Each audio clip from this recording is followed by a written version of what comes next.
নমস্কার। Mid day মিলের টাকা হাফিস করে দিচ্ছেন প্রধান শিক্ষক, সহকারী হেডমাস্টারের অভিযোগে শোরগোল। সাম্প্রতিক প্রকাশিত এই প্রতিবেদনটি আমরা বিস্তারিত জেনে নেব।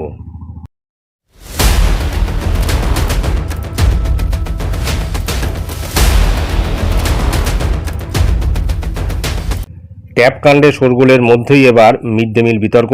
দোষারোপ পাল্টা দোষারোপে উত্তপ্ত উত্তর চব্বিশ পরগনার বাগদার কানিয়াড়া যাদবচন্দ্র হাই স্কুল। প্রধান শিক্ষকের বিরুদ্ধে গুরুতর অভিযোগ করলেন সহকারী প্রধান শিক্ষক। যদিও তার বিরুদ্ধে ওটা সমস্ত অভিযোগ অস্বীকার করেছেন প্রধান শিক্ষক। চাপানুতোর তৈরি হতেই ব্যবস্থা নেওয়ার আশ্বাস বিডিওর। অভিযোগ, বিগত 4 দিন ধরে স্কুলে বন্ধ রয়েছে মিড ডে মিল। দুপুরের খাবার পাচ্ছেন না স্কুলের প্রায় 1.5 পড়ুয়া। তাতেই ক্ষোভ মাথাচাড়া দিয়েছে পড়ুয়া থেকে অভিভাবকদের মধ্যে।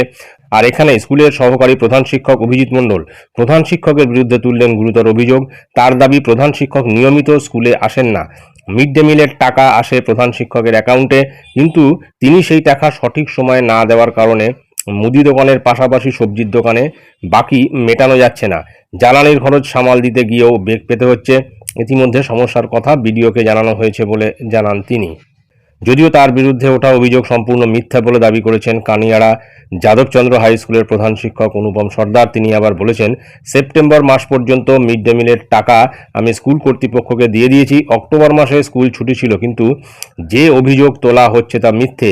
এই বিষয়ে বাগদার বিডিও প্রসূন প্রামাণিক জানিয়েছেন, বিষয়টি আমরা জানতে পেরেছি। স্কুলের ডিআইকে এই বিষয়ে জানিয়েছেন এসআই। আগামী সোমবার মঙ্গলবারের মধ্যে বৈঠক হবে।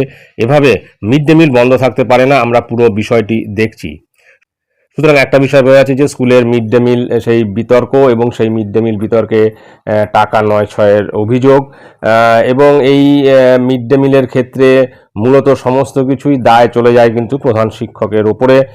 কেননা তিনি যেহেতু SMS পাঠান বা তার অ্যাকাউন্টে টাকা আসে, এখানেও কিন্তু সেই একই ঘটনা ঘটেছে। প্রধান শিক্ষকের অ্যাকাউন্টে টাকা এসছে, তিনি সেই টাকা দেননি, এমনটাই কিন্তু অভিযোগ সামনে এসছে। এখন মিড ডে মিল নিয়ে এই ঘটনাগুলো কিন্তু প্রায় দেখা যাচ্ছে প্রত্যেকটি স্কুলেই, ছোটোখাটো হোক বা কিছু না কিছু এরকম সমস্যা থাকছেই। এখন বিষয়টা অত্যন্ত সেন্সিটিভ, সেই কারণে কিন্তু এই বিষয়ে কোনো রকম তদন্ত করেই তবে একটা সঠিক সিদ্ধান্তে যাওয়া কিন্তু জরুরি। তো যাই হোক, আপনারা কমেন্ট করে জানাতে পারেন। এটাই ছিল গুরুত্বপূর্ণ আপডেট যা আমি আপনাদের সঙ্গে শেয়ার করলাম। ধন্যবাদ।